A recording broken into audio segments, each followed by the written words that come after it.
a phoenix, born from the ashes. I take care of my own. Torn down where assassin, you can't suffocate my spirit. Bienvenue sur Parlons Catch, la chaîne de catch qui parle de catch sans langue de bois. Et aujourd'hui les gens, on se retrouve en ce jour pour une nouvelle vidéo avec au programme un concept radicalement différent de ceux qu'on a pu vous proposer par le passé. Oui, depuis le 29 mars dernier, début de cette chaîne Parlons Catch, on se contente exclusivement de vous proposer des previews et des reviews de pay-per-view, des résumés et avis de shows hebdomadaires Raw, SmackDown, NXT, même si c'est plus très vrai pour NXT ces dernières semaines. On a également fait quelques petits bilans de la semaine au tout début de cette chaîne Parlons Catch, même si cette chaîne n'est pas bien vieille.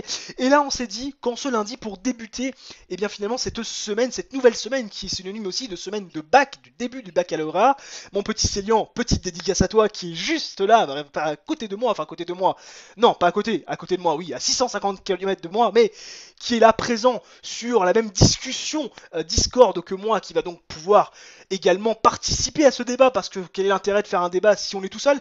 Vous me direz, question très conne et réponse très conne, bien évidemment. Et donc, on a décidé en ce lundi, pour commencer cette semaine du bac, de vous proposer une vidéo où on traite du sujet que vous avez choisi au préalable par le biais d'un sondage, sondage qu'on a posté à plusieurs vidéos, sous plusieurs vidéos, dans la description de nos 4-5 dernières vidéos, pour que vous puissiez avoir un petit peu le temps de voter. Et le résultat de ce sondage s'affiche en bas à droite, si je ne dis pas de conneries, ou si je ne suis pas trop mauvais en montage. Et vous le voyez, ça a été assez serré. 2 votes pour le Super Showdown, donc en Arabie Saoudite, 3 votes pour le cas d'Dean Ambrose, son interview et finalement tout ce qui s'est passé autour de lui, et le fait qu'il ait signé un contrat avec l'AEW, le fait aussi qu'il soit devenu champion des États-Unis de la New Japan Pro Wrestling, et 4 votes pour tout simplement le Triple H contre Vince McMahon. Alors qu'est-ce qui se passe, Triple H, Vince McMahon? Comment ça se fait? Va-t-il y avoir un match entre les deux? Non, absolument pas, ne vous inquiétez pas, ce n'est pas booké. Ces deux bonhommes-là, ces deux messieurs-là, sont en guerre froide depuis quelques petites semaines maintenant. Je pense que vous avez vu la news il y a quelques temps maintenant. Ils sont en guerre froide parce que Triple H serait assez frustré quand même de l'utilisation de certaines superstars par Vince McMahon, et notamment des superstars venant de NXT. Et donc on s'est dit avec Célian que ça pouvait être intéressant de vous proposer ce sujet-là dans le sondage, et c'est donc le sujet que vous avez choisi, qu'on aborde aujourd'hui avec mon petit Célian. Mon petit Célian, comment vas-tu en ce dimanche soir? Parce que oui, même si la vidéo sort lundi, eh bien avec Célian, on a décidé de prendre un petit peu d'avance et de vous la faire comme ça, dimanche soir, tranquille, pépère. Il a fini de ranger sa chambre, mon petit Célian. Comment vas-tu en ce dimanche soir, 19h30, alors qu'on était censé commencer il y a une petite heure? Eh bien, salut à toi Vico. Bon, alors déjà, je vais te calmer tout de suite, hein. On était quand même censé commencer à 18h30, effectivement, mais ça fait une demi-heure que tu galères comme un gros neuneu à tourner la vidéo. Donc bon, Une entre nous, demi-heure? c'est pas que de ma faute, hein, voilà. Une demi-heure? Et donc t'es Marseillais, toi, hein? T'es Marseillais ou quoi? Oh l'enfoiré, oh j'en reviens pas. Bref, il est chaud, c'est Lyon, il est prêt à parler de ce Triple H contre Vince McMahon. C'est un sujet assez global, de quoi on va pouvoir bien parler, je vous l'ai dit, de cette friction, de ces petites guéguerres froides entre les deux. Mon petit Célian, on va commencer par le commencement, on va essayer de pas brûler les étapes. Il y a quelques années, Triple H a été, entre guillemets, engagé par Vince McMahon pour l'aider à booker des shows. Pour l'aider à tout simplement rendre les shows un peu plus attractifs, pour qu'il y ait un avis extérieur. On sait que Vince McMahon a une confiance aveugle en Triple H. Bon, peut-être qu'il n'en a pas une assez grande pour lui confier toutes les rênes du show. C'est bien dommage d'ailleurs, mais voilà, il l'a mis un petit peu dans le bain il y a une petite dizaine d'années de cela, quand Triple H a vraiment pris sa retraite. Tout du moins qu'il était beaucoup moins actif sur les rings. Triple H lui a demandé, Vince McMahon a demandé à Triple H quand même de l'aider un petit peu. Et il a pris Triple H le pouvoir à NXT en bookant tous les shows de NXT depuis la création de ce show jaune, si je dis pas de bêtises, en 2012 ou en 2011. Ça doit être dans ces eaux-là, je m'en souviens plus très bien, mais voilà, ça doit être dans ces eaux-là, peut-être 2010 avec la Nexus de Wade Barrett. Mais les premiers shows NXT, je crois que ça date de 2012-2013. Bref.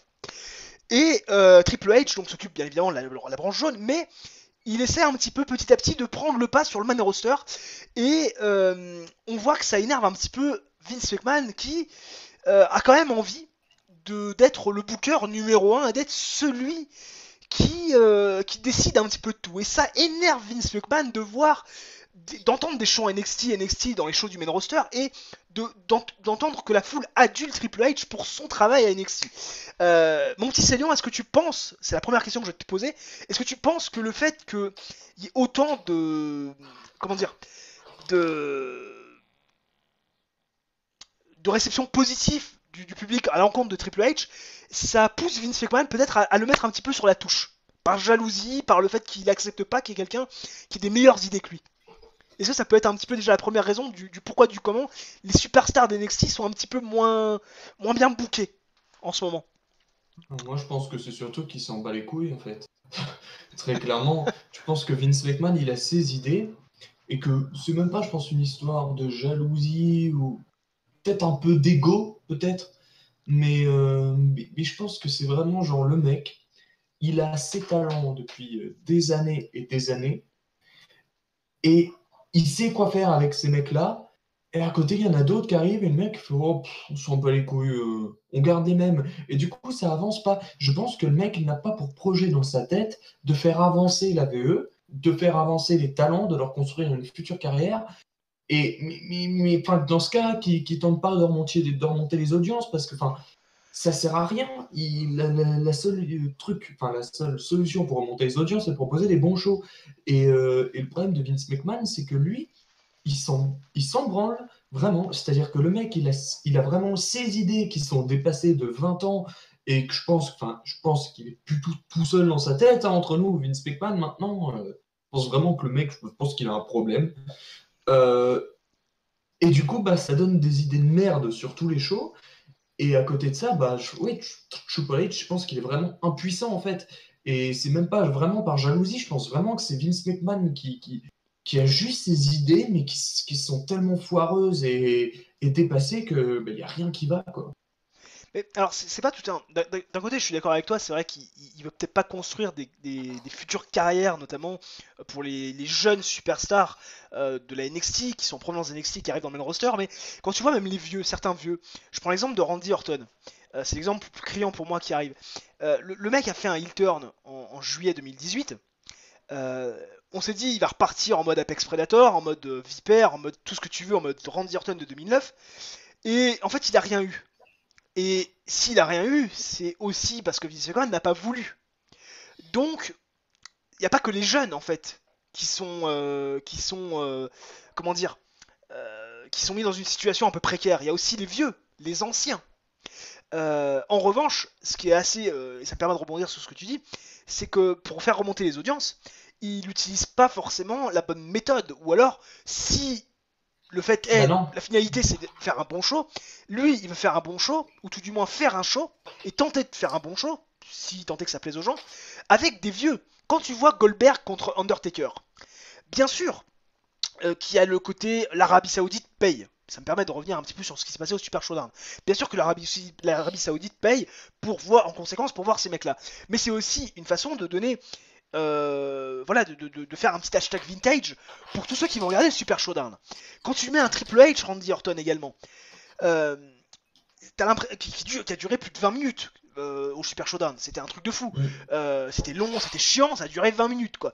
Ça veut dire que dans la tête de Vince McMahon, ce truc-là était important, plus important que tout le reste en fait. Et il fait ça avec des vieux. Donc, au final, il s'y prend pas de la bonne des façons. Ou plutôt de la meilleure des façons. Et ça nous permet de rebondir bien évidemment sur l'avenir même des superstars de NXT. Est-ce que le mec, enfin Vince McMahon va à un moment donné comprendre aussi que ces superstars de NXT qui sont plus récentes dans la WWE mais aussi plus jeunes que des Randy Orton, que des John Cena, que des Undertaker, que de tout ce que tu veux, sont le futur de la compagnie et doivent être bookés en conséquence pour essayer quand même de faire quelque chose de pas trop mal, parce que c'est avec ces jeunes, Le, entre guillemets, qu'on va construire. Où le sont les problème de ricochets? Vince McMahon, c'est que, bah, on le sait, il ne regarde pas NXT. C'est Triple H qui l'a dit. Il a dit, et Vince McMahon n'a jamais regardé un épisode d'NXT. C'est un truc de malade mental. C'est-à-dire que quand un catcheur de NXT qui a été champion de la NXT, qui a porté NXT pendant un an, par exemple, un mec comme ça, Vince McMahon ne sait pas qui c'est, ou a juste entendu son nom, un petit peu, ah, Johnny Gargano, champion NXT, ouais, bon, on verra quand il viendra dans le main roster. Et en fait, je pense vraiment que le mec, il ne sait pas, quand un talent passe de NXT au main roster, le mec, je pense qu'il ne sait pas à quel point le catcheur est susceptible d'être bon. Et du coup, après, on lui donne un booking où le catcheur n'a pas vraiment le temps, enfin, n'a pas le temps, en fait, de faire ses preuves. Ça a un peu réussi avec... Enfin, j'avais vu des rumeurs comme quoi Vince McMahon était très impressionné par Andrade Cien Almas, enfin, quelques trucs comme ça, mais sinon, c'est rare. Quand tu regardes les mecs d'NXT qui sont presque... Bon, aussi bien bookés, faut pas exagérer, dans le main roster qu'à NXT, mais qui sont quand même bien bookés dans le main roster, ou qui sont sortis du moins, ben, il y en a pas beaucoup, hein, voilà. Donc, Bah, c'est genre, Rollins, hein. Seth Rollins. les premiers, ouais, il y a le Shield. Kevin Owens. Voilà. Kevin Owens. Kevin Owens, Et encore, tu peux pas dire que Dean Ambrose à la NXT c'était de la merde, hein. Pareil pour Roman Reigns, on les a jamais vus, hein. Ouais, c'est Ils sont vrai, directement arrivés dans le main vrai. roster. Ça c'est clair, c'est net, c'est précis. Après c'est vrai que pour les superstars actuels, c'est vrai que tu te dis il y a un potentiel, mais le problème c'est qu'en fait, moi je pars du principe en fait. C'est de plus en plus inquiétant parce qu'encore, quand les premières superstars elles arrivaient d'NXT, bah, tu l'as dit, Kevin Owens, ou Finn Balor au début, tu vois, Bray Wyatt, pareil, il a quand même eu un match face à WrestleMania, tu vois, face à John Cena à WrestleMania 30, tu vois. Au début, ils étaient quand même présents, tu vois, on leur donnait quelque chose. Là, Ouais, c'est pire en pire. Tu perds contre John Cena à WrestleMania 30, même si c'était il y a quelques années déjà. Je veux dire, si tu le fais perdre, c'est que t'as pas de projet vraiment, t'as pas les couilles de lui donner la victoire. Comme par exemple, Vince McMahon a eu les couilles de donner une victoire à SummerSlam 2014 à Roman Reigns sur Randy Orton. Tu vois, tu te dis techniquement il va pas gagner. Bah si, là il a les couilles de le faire, donc ça veut dire qu'il avait pas envie de le faire. Ça veut dire qu'il avait jamais eu de projet pour Bray Wyatt. Pour moi, c'est clair, c'est net, c'est précis. Mais au-delà de ça, j'ai l'impression, et c'est vraiment ce que tu disais il y a quelques minutes maintenant, c'est comment Vince McMahon voit le catch. On a des superstars aujourd'hui qui sont exceptionnels. On prend l'exemple de Johnny Gargano, on prend l'exemple d'Andrade Cien Almas, qui sont vraiment exceptionnels dans leur domaine. Pareil pour Aleister Black. Ils sont très bons in-ring, pareil pour Ricochet, c'est vraiment des mecs in-ring, c'est excellent. Mais le problème c'est que Vince McMahon il est encore sur le côté old school. Alors moi j'adore le côté old school, j'adore ce qu'on me proposait il y a 10 ans quand je regarde des shows sur le WWE Network qui datent de 2008, 2009, 2007, même encore avant, c'est du très très bon. Les shows sont 15 fois meilleurs qu'aujourd'hui. Mais avant c'était quoi? C'était des histoires racontées, c'était des feuds de malades, des rivalités très personnelles, voilà. et des matchs où on te racontait une histoire. Tu vois, aujourd'hui, c'est vrai que les superstars de maintenant ne racontent plus forcément aussi bien les histoires que ceux d'avant. Moi, c'est pour ça, par exemple, que je trouve que John Cena, Triple H, Randy Orton, même des Shawn Michaels, des Undertaker, il avait moins l'occasion de parler, donc c'est autre chose. Mais pour moi, des Triple H, Randy Orton, John Cena, même Undertaker racontait des histoires dans le ring. Oui, il racontait des histoires dans le ring, mais pas au micro parce qu'il avait pas le loisir de le faire. C'était encore différent. Non. Tu vois, c'était différent. Dans le ring, chaque match de ah oui, bien sûr. À WrestleMania raconte une histoire. Ah bien évidemment, en même temps c'est sa légende. Il raconte sa légende à WrestleMania. Mais c'est pour ça que pour moi des Triple H, des John Cena, des Orton, des Shawn Michaels sont à mon avis dans le top 10. Même pas sont à mon avis, ils sont dans le top 10 des meilleurs catcheurs de tous les temps. Parce que j'en doute pas. Non mais tous les temps, toute fédération confondue. C'est-à-dire que là, on parle toute fédération confondue. Ces trois mecs que je viens de citer, ça fait aucun doute. Voire 4 avec Shawn Michaels. Parce que, pour toutes ces raisons-là. Et aujourd'hui, j'ai l'impression que comme les lutteurs sont beaucoup moins talentueux pour ce genre de truc, et ben Vince McMahon n'ose pas faire confiance. Comme il est toujours bloqué dans sa logique de ça doit se faire comme il y a 20 ans, et comme les mecs sont pas aussi bons que ceux que je viens de citer, bah ça bloque Vince McMahon. Alors que Triple H, lui évolue à ce côté, évolution à ce côté, j'ai envie d'aller vers l'avant. Et c'est là qu'il y a blocage. En fait, c'est une discussion de sourds, j'ai l'impression, parce qu'il y a blocage par rapport à la vision du catch. Triple H a une vision du catch moderne, un petit peu comme l'AEW. Et ça marche. D'ailleurs, AEW, en 15 minutes, qu'on fait un sold out. Tu vois, ils ont vraiment un côté, voilà, ils ont un côté, on voit le catch de manière moderne. Je pense que Triple H, le fait qu'il dirige NXT depuis vraiment un bon moment, c'est depuis les débuts, C'est-à-dire qu'il a vu de quoi est parti NXT, c'est-à-dire vraiment une fédération de développement, et ça l'était jusqu'au premier takeover. Après, ça a quand même pris une autre dimension, mais pendant deux ans et demi, c'était vraiment une fédération de développement. Il y avait pas de pay-per-view NXT, il n'y avait pas tout ça, tu vois. Et il a vu l'ampleur que ça a pris, l'intérêt et la qualité des shows, et l'intérêt aussi des fans pour ça. Et je pense que lui-même avait une vision peut-être en 2012, et encore, 2012 c'est quand même un catch moins moderne, mais je pense il était vraiment du côté de Vince McMahon. Genre, je pense que Triple H avait une vision de pas tellement, avec pas tellement d'espoir sur les jeunes, et je pense qu'il a vu ça, et il s'est mis direct dans le move de voir tous ces jeunes catcheurs arriver, entre guillemets, et, euh, et de voir le succès que ces mecs apportaient. Et du coup, Triple H, je pense que, enfin, il pouvait plus se voiler la face, et il s'est dit, mais ces mecs-là, c'est vraiment l'avenir du catch, et du coup, il les a bookés de mieux en mieux, parce que NXT, chaque année, en termes de show, euh, takeover en tout cas, c'est un truc de malade, c'est-à-dire que c'est de mieux en mieux.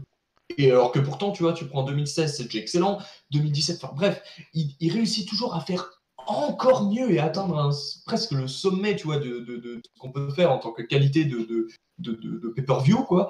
Et à côté de ça, on a Vince McMahon qui reste, lui, totalement bloqué, qui n'évolue pas, qui détruit les catcheurs que Triple H s'est forcé à créer pendant des années, un par un. Et moi, ça me fout, ça me met en rage complet, quoi. Ah mais ça c'est sûr. Mais de toute façon t'as très bien résumé la situation, mais c'est vrai que on a quand même ce sentiment que dans la tête de Vince McMahon, ça reste moi c'est comme ça que je vois le truc, c'est que NXT dans sa tête reste quand même de toute façon une fédération de développement, ce qui n'est plus le cas aux yeux des fans, et que derrière il se sent libre, il a son libre choix de piocher oui ou non avec certaines superstars. Et voilà, s'il est convaincu par des superstars qui sont bien bookées, et bien booké par le travail de Vince McMahon, de Triple H, il va les prendre, celles qui lui plaisent, et puis celles qui lui plaisent pas, il va soit pas les prendre, soit les mettre jobber. C'est ça en fait Vince McMahon dans sa façon de faire, dans sa façon de mettre en place les choses en fait. Ah, C'est, totalement, oui. on a clairement l'impression que c'est ça quoi, hein. C'est bon. C'est assez déplorable parce que la VE, on connaît le potentiel, quoi. Donc, et on est là, on assiste, on regarde les shows, on regarde les shows sans les regarder, en fait. Mm. Et on voit tous ces catcheurs défiler un par un. Il y a quand même 25-30 catcheurs qui sont présents à chaque show, ce soit Raw ou SmackDown. Enfin, un peu moins, de quoi SmackDown, il y a un peu moins de temps. Et tu vois défiler tout le potentiel de ces mecs-là, tu les regardes et tu fais putain, c'est ça leur utilisation. Et en plus, on sait très bien, c'était pas le sujet de débat, mais enfin, c'est le sujet dont on a traité aujourd'hui, mais Dean Ambrose l'a très bien expliqué, que c'est Vince McMahon qui dirige tout, c'est Vince McMahon qui donne des ordres à l'équipe créative, c'est Vince McMahon qui valide tout, c'est Vince McMahon qui convoque les catcheurs pour leur dire quoi faire. Tu peux pas te plaindre à Vince McMahon, sinon tu te fais remballer comme une merde. Ou Euh, pire, ou pire. c'est, on est à la limite, enfin, c'est vraiment vraiment le type du patron qui veut, qui en a rien à foutre, et qui est aveugle en fait, aveugle parce que déjà il abuse de son autorité, ça c'est sûr, mais en plus ça porte préjudice à sa propre compagnie. C'est-à-dire que Vince McMahon, il verrait clair, il passerait le pouvoir, entre guillemets, en restant toujours président, tu vois, de la VE, mais Mais je pense qu'il y voit clair en fait. Je pense en qu'il y voit chopant clair, toujours c'est le Lyon. pognon, Je mais pense qu'il si. voit clair en fait, c'est Lyon, mais je pense qu'il a tellement de fierté en fait en lui qu'il veut pas se résoudre en fait à donner la barre à Triple H maintenant parce que il s'est rendu compte de son erreur, mais si il passe la main à Triple H tout de suite, il va passer pour un con auprès des fans. Et en fait c'est ça, il s'est tellement enfoncé ces dernières années qu'il s'en est rendu compte peut-être il y a quelques mois de sa connerie, de ses conneries, et aujourd'hui il peut pas faire machine arrière parce que son ego en prendrait un coup. Mais on est tous d'accord, Mais je et pense que ça va empirer au fur et à mesure mais des années mais complètement, complètement. Et on en vient s'il peut-être reste là. à cette fameuse solution qu'on connaît tous, c'est donner la barre à Triple H très rapidement avant que ça se casse la gueule. Parce que, encore une fois, je veux dire, quand tu vois la EW, qui voit le catch de manière moderne, euh, ils sont dans le... ils ont fait un sold out en 15 minutes. 15 putains de minutes. Pourquoi ils font sold out en 15 minutes? Parce que tout simplement, les mecs arrivent à te proposer du neuf, arrivent à te proposer... Bon, bien sûr, les affiches sont forcément inédites parce que c'est le début de la AEW, mais surtout parce que c'est bien pensé, c'est bien booké et c'est attrayant. T'as déjà envie, à la fin du premier pay-per-view, t'as déjà envie d'être au deuxième, qui est dans 2 mois et demi plus tard, quoi. T'as déjà envie d'être là. Et ça, c'est le côté moderne de la AEW. Et pour prendre un titre d'exemple comparatif, pour montrer comment la WWE n'arrive pas finalement à être aussi bonne que la AEW dans ce côté rafraîchissant, dans ce côté divertissant, c'est que eux, pour vendre un show, alors que la AEW, eux, vendent le show avec du neuf, avec quelque chose de rafraîchissant, quelque chose que les fans veulent voir, Vince McMahon, il tente par exemple de vendre SummerSlam, et j'ai vu ça, ça m'a failli retourner de mon lit, j'ai vu ça, j'ai cru délirer, ils veulent faire venir Cardi B. Je sais pas si tu vois qui c'est. Cardi B, c'est une rappeuse américaine pour la faire, pour lui faire en équipe, pour lui donner un match tag team avec Carmella face à Mandy Rose et Sonya Deville. Parce que Carmella est une grande fan de Cardi B et on s'est dit ça pourrait être intéressant de faire ça. Je te jure, truc de fou, truc de malade mental. C'est pas avec Cardi B qu'ils vont faire un sold out en 15 minutes. Tu vois ce que je veux dire? Non mais c'est pour montrer une différence énorme. Le problème c'est qu'encore une fois c'est pas du tout la même vision du catch. On en revient. C'est-à-dire que Vince McMahon, il a un peu de marketing. Voilà exactement. Sauf que ce qu'il a pas compris Vince McMahon, c'est que quand les gens qui vont venir à SummerSlam, ils viennent pour voir un show de catch. Ils viennent pas pour voir un concert. Donc, enfin, du coup, ça va faire vendre quoi 1/100 des billets en plus, peut-être? C'est tout. Une personne sur 100 qui va se dire, allez, tiens, du coup, c'est SummerSlam, et en plus, j'aime bien Cardi B. Voilà, mais c'est tout. Donc, je veux dire, tout le monde s'en bat les couilles. C'est déplorable. De toute façon, je pense que c'est un secret pour personne. Je pense qu'on n'apprend pas grand-chose aux abonnés, là, avec cette vidéo, mais c'est un constat. C'est simplement qu'on est juste là face à la situation et qu'en plus ça nous rend fou parce qu'on peut rien faire. C'est-à-dire que les fans ils font ce qu'ils peuvent en chantant dans l'arène, en ne venant pas au show, mais à côté de ça, ça change rien. Et vraiment la VE, là on est vraiment dans quelque chose où sans la All Elite Wrestling, la VE aurait continué à se casser la gueule. Mais moins quand même. Là, avec la AEW, ça pue du cul pour eux parce que bien sûr que sur les prochains mois, ça va toujours être la VE qui va être la fédération la plus regardée parce que c'est la VE, c'est comme ça. Mais s'il continue comme ça, si Vince McMahon en 2021 c'est la main, on en reparle. Hein. Mais je pense sincèrement que on sera passé sous les 1,5 million téléspectateurs, ce qui serait ridiculement nul à chier aux États-Unis. Je pense qu'on sera sur moins de la moitié des places vendues en weekly à chaque weekly. Et je pense que la All Elite Wrestling sera devenue la fédération #1 en termes de places vendues au show et en termes de visionnage. Ou d'abonnement, par exemple, sur une sorte de All Elite Wrestling Network, tu vois, par exemple. Je pense vraiment que ce serait devenu la plus grosse fédération. Et à partir de là, et on en revient toujours au même, parce que je pense vraiment à cette heure-ci, je pense qu'il n'y a rien qui peut faire changer la vie Vince McMahon. C'est-à-dire que le mec, je pense que son entreprise peut se casser la gueule, mais genre du plus profond, je pense que le mec ne changera pas. Je pense... C'est exactement ce que disait Guillaume. Je pense que McMahon aura, tant que Vince McMahon n'aura pas de gros problèmes de santé, et ben on en restera là où on est, c'est-à-dire, ça continuera à empirer, quoi. Ah oui, c'est tout à fait possible que ça continue à empirer. Oui, ça c'est ça jusque-là. C'est exactement le cas. Je suis désolé. On dit que c'est nul chaque semaine. Moi, je trouve que ça, c'est encore limite de plus en plus nul, quoi. C'est de la prolongation de la nullité. Et du coup, ça nous fait encore plus chier, quoi. Ah oui, c'est vrai que bah là on freeze la nullité chaque semaine. Mais en tout cas les solutions on les a trouvées, on les a trouvées, tout le monde les a plus ou moins trouvées. On a mis un petit peu, on s'est tenté de se mettre avec Célian dans la tête de Triple H, dans la tête de Vince McMahon, ce que beaucoup essaient de faire. Mais évidemment on n'a pas la science infuse, on n'a pas la vérité dans nos paroles forcément. Mais en tout cas on a essayé d'apporter certaines solutions ou certains avis par rapport à cette guéguerre petite guerre froide qui se met en place entre ces deux-là dans les backstage.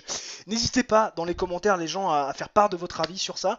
N'hésitez pas non plus à liker la vidéo, à mettre en commentaire, comme je vous dis, ce que vous avez pensé de ce sujet, à partager la vidéo, à vous abonner si ce n'est pas déjà fait, à activer la petite cloche pour ne manquer aucune notification de la chaîne, hein, si YouTube fait bien son travail. Et nous on se retrouve dès mercredi pour la review de Monday Night Raw. Sur ce, ciao bye bye, portez-vous bien d'ici là.